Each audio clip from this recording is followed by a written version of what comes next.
We're going to talk about this concept of co-regulation.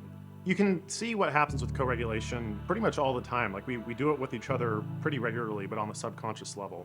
Picture, say, a young kid with his parents, and if some scenario happens where a door flings open all of a sudden, the child's body might be telling him or her that, like, hey, there's a gust of wind. How do I interpret that? What does that mean? And so what they'll do is they'll look into their parents' eyes. How should I feel about this? And they'll look up to help regulate what should my correct emotional response be to this scenario. We do this as well in settings where maybe we're watching a funny movie. Imagine something that you've maybe seen recently where you're watching something funny with somebody else. What happens is you might kind of start to laugh, and then unconsciously, you'll start looking at other people in their eyes. Did you think that was funny too? Oh, you did? Okay. And then now that gives me more permission to continue the laughter or whatever the scenario might be. We need other people to help us know what the correct emotional response to something is. Now, depending on one's personality, there's actually a trait for this. This trait tells someone, for a given scenario, how much emotional response should I have? And it's really not obvious what that should be. And so through a dialogue with each other, through being in each other's space and being open with each other, we can actually have a much more accurate emotional reaction to that external thing. Your body is receiving all sorts of sensory information all the time, and most of it is below your conscious awareness, right? You're probably not aware of what temperature your left toe is right now, but that information is still going somewhere in your subconscious. You just don't have your awareness at that right now. And it kind of works with emotions this way, where we might, for example, feel an intense feeling of the hormones that are associated with anxiety, okay? So cast your mind to a scenario where maybe you're about to take a big test, or let's say there's a race you were going to do. And before the race, you get kind of the butterflies in your stomach. Those butterflies are part of a stress response that your body has to a scenario in the outside world. Now, the story you tell yourself about those makes every difference in what happens after that. So if you're about to do a big race or something, and you start to interpret like, oh, I'm getting nervous, that kind of fluttery feeling in your stomach, those are the same hormones that your body would experience if you were excited about something. I can't wait for this. It's the same physiological thing happening in your body, but it's overlaid with a different story. When we're trying to understand what is my correct emotional response to this thing happening, it's helpful to know that the body's response happens before the emotional output of that. If we get into a habit of, if scenario A happens, emotion B happens, we might think those two things are the same. Anytime something like this happens, I get angry. Well, to quote Viktor Frankl, he says, between stimulus and response, there's a space. And in that space is your freedom to choose. So what does this all have to do with co-regulation? Well, it can be the case that we can use the same kind of circuitry of whenever we're responding to a joke in a scenario where it's not such a positive emotion.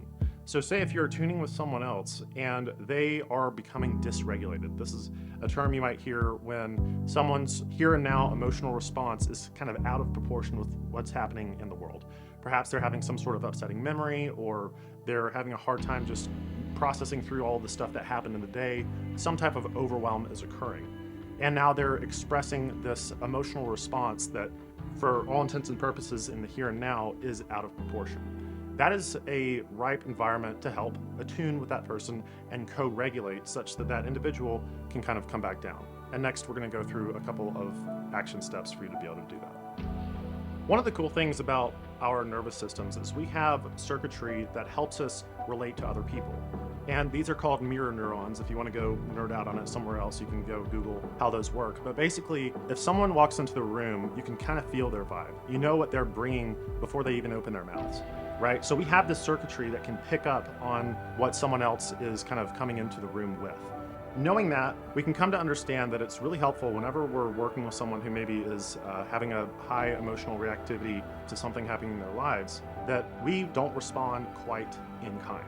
So you might well find that if someone else is upset, you kind of have something starting to brew in your own stomach of like, oh, now I'm kind of upset too, even though I don't know what they're upset about, now I'm kind of upset about it, right? We know that emotions do kind of have this contagious aspect to them. So you need to understand you're sharing that person's emotion for the moment, right? It's not necessarily your emotion. So you being able to put a little bit of distance between your body's response to that other person, A, that's a normal thing. B, you can tell yourself, as we mentioned before, I'm not nervous, I'm excited. Or perhaps in this scenario, this is their anxiety that they're working with, that my body is now feeling.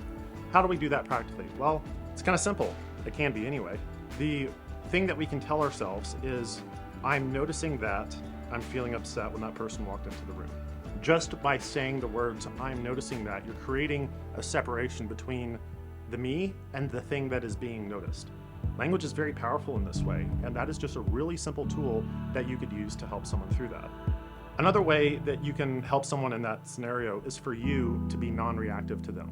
Non-reactive in the sense that you don't get all spun up in the thing that they are spun up about.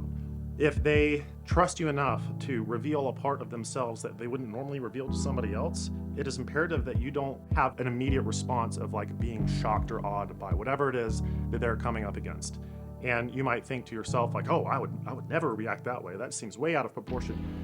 Maybe part of you thinks that the time and place for you to process through those thoughts and feelings are not in the moment of someone else bringing that to you. In other words, you stay sort of, in a sense, disinterested. This is a word which basically means I'm going to do the best I can to show up for you, and it's totally on you how you go about this. I hope you the best, and I'm going to bring my best to the scenario to invite your best to come in, which means I don't appear shocked or somehow startled that you said or thought or did this thing. Because when you do that in a relationship, I mean, think about it yourself. If you were sharing something that was very close to you and you had somebody that was like all bothered by what it was you said, you're not really going to want to share a whole lot else. So by maintaining that frame of, we can use the word equanimity here. Equanimity basically just means even keel. So imagine a boat that, despite the waves and the wind, more or less stays up and down. We want to be able to kind of be in that heart posture whenever we're working with someone who maybe is getting tossed a bit by the wind. And so by placing those two things next to each other, that's how we begin to co-regulate.